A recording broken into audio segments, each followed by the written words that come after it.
So, hindi po ako DDS. Kaya lang, love ako ng mga DDS, di ba? To my pleasant surprise, I've been to Cebu and Davao. Yung mga DDS are very, welcome nila ang mga taong hindi DDS. Okay. Mali po yung, yung tingin nyo na DDS ako kasi hindi ko binabanatan si Sara Duterte. Pero, you have to appreciate that I'm really consistent. Anti-Marcos po talaga ako. Since I was 13 years old, pangalawang Marcos na po ako eh. Wag naman po sana pangatlo. 67 na ako eh.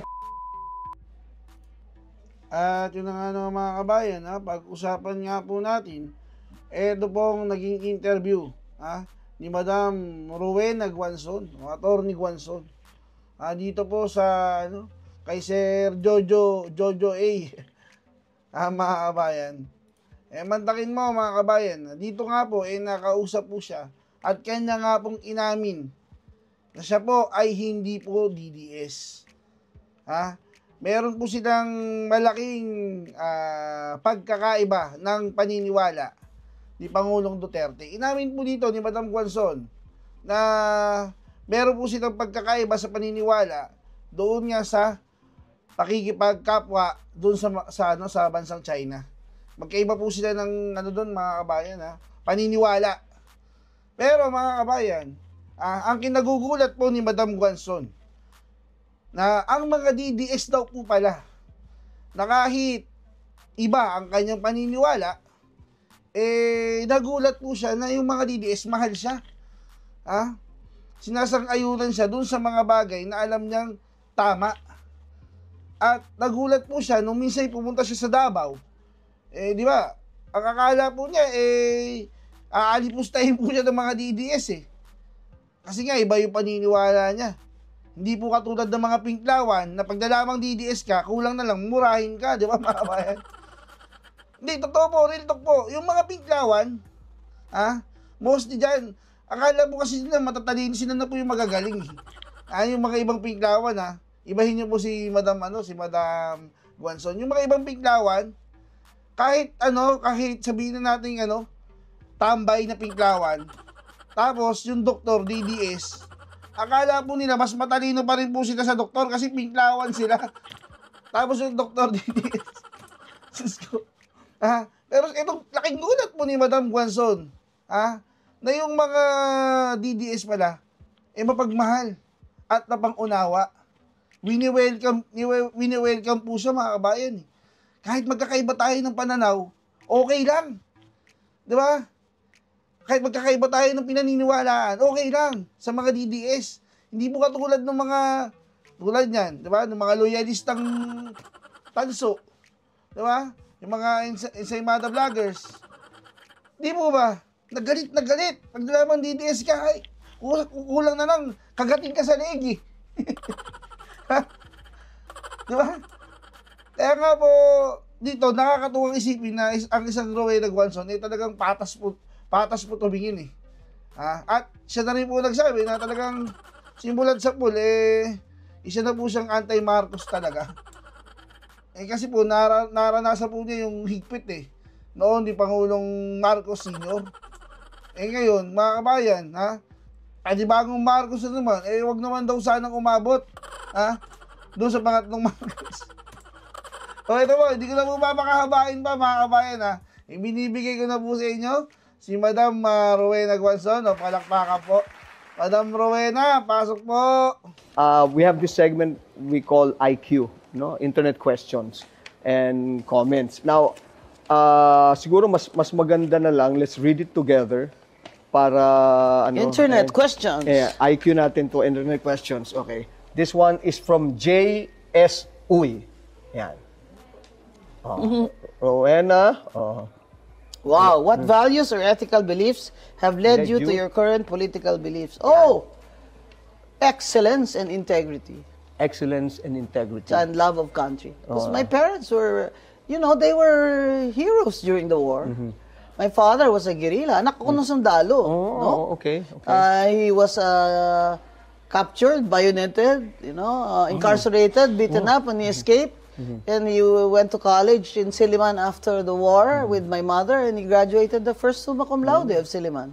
In 1950, he was given, one of the veterans given the U.S. Congressional Gold Medal by the U.S. Congress. Yeah. Talaga you're in the lineage of heroes, so, yeah, because that's why our parents really taught us. And my mother was a daughter of a mayor during the war who refused to surrender to the Japanese Imperial Army. Well, the apple does not fall far from the tree. That's yeah, what you are. and the water cannot rise higher than the source. Well said, Your Honor. Okay, let's go now to David D'Angelo. Ayan. Bakit po kayo naging DDS? Hindi po ako DDS. Kakamping po ako, di ba? I'm really left of center. So yung mga DDS, they're originally pro-Duterte, all right? And then they represent Duterte's principles, right? So, hindi po ako DDS. Kaya lang, love ako ng mga DDS, di ba? It doesn't make me DDS kung if they like me, di ba? And they vote for me or they comment, ganyan. Kasi ako, I'm really left of center. Ever since high school, di ba? I was in UP. Barkada ko yun si Lisa Masa ng Gabriela, di ba? My political ideological beliefs are different. No? I'm atin ang West Philippine Sea, di ba? I stand for that UN arbitral ruling, di ba? I do not like the incursion of China, di ba? And well, Digong represents a friendly stance to China, di ba? And so that's what the DDS represent. But to my pleasant surprise, I've been to Cebu and Davao. Yung mga DDS are very, welcome nila ang mga taong hindi DDS. Okay. So, para sa kanila, so they're balanced, more balanced there. Yeah, because I also deal with professionals. Yeah. I don't really talk to, di ba, yung...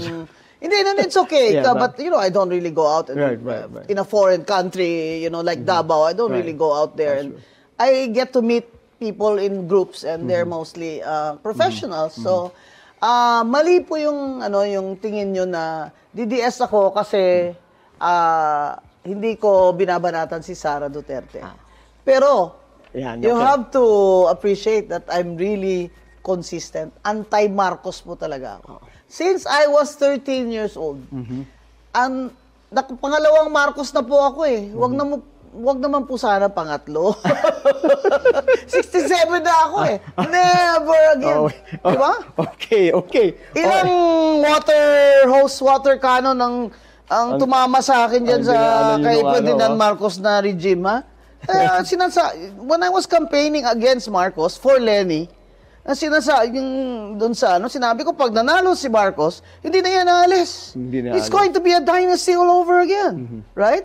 So, I'm consistent, anti-Marcos. And so the DDS, they like that. Right? But this... I think for everyone, consistency and everything is but this very mga important. makikitid na mga tao kasi, they have small minds eh. Hanggang dun lang sila eh.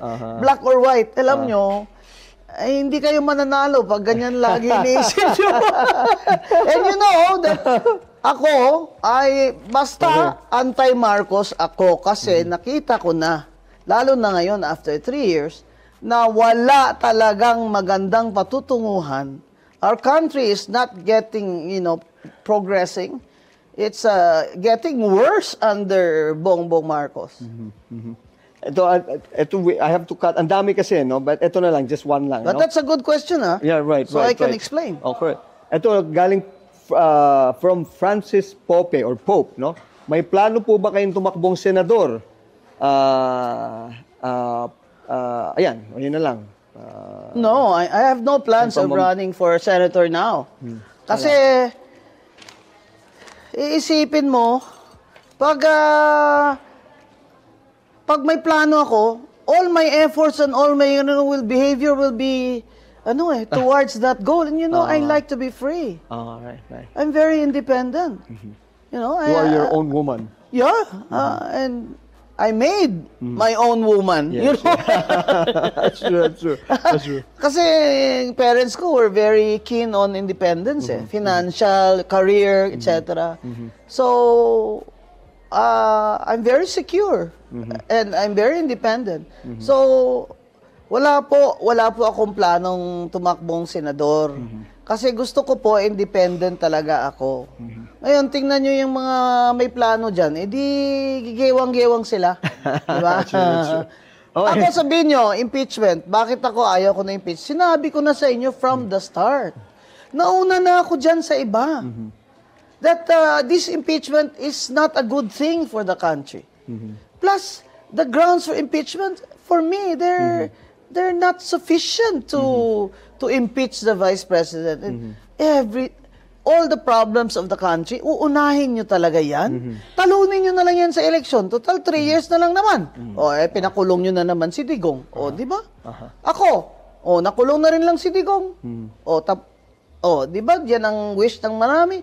Di banatan na natin ngayon si Marcos Romualdez. Okay, well, wow, this has been, kinulang na naman tayo sa oras. Nako, dapat yata 3 oras tayo no?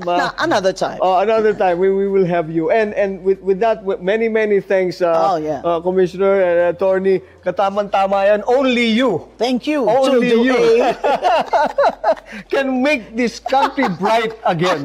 Maraming salamat po. Thank you. Attorney Commissioner Rowena Gonzon here on the Politica All the Way. Maraming salamat po and mabuhay po kayo. Mabuhay. Thank you po. Kayo din po. Salamat po.